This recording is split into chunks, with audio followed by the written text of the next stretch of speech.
తాప్సీ ఏం చెప్పినా సంచలనమే. సినిమాలతో కన్నా వాటిపై చేసే కామెంట్స్తోనే బాగా పాపులర్ అయింది నటి తాప్సీ. అలా గత కొన్ని నెలల్లో భారత సినీ పరిశ్రమపై ఆమె చేసిన కొన్ని వ్యాఖ్యలు చూద్దాం. హీరోయిన్లకు 30 ఏళ్లు దాటిన తర్వాత రొమాంటిక్ చిత్రాల్లో అవకాశాలు రావు.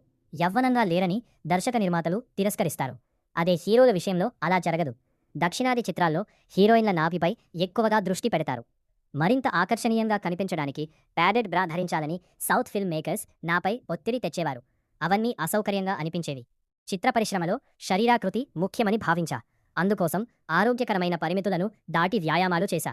డైట్ పాటించా. శరీరాన్ని చాలా హింసించా. అది అంత మంచిది కాదని తర్వాత అర్థమైంది. కెరీర్లో అవకాశాలు వచ్చిపోతుంటాయి. కొన్నిసార్లు సినిమాల్లో హీరోలే హీరోయిన్లను నిర్ణయిస్తారు.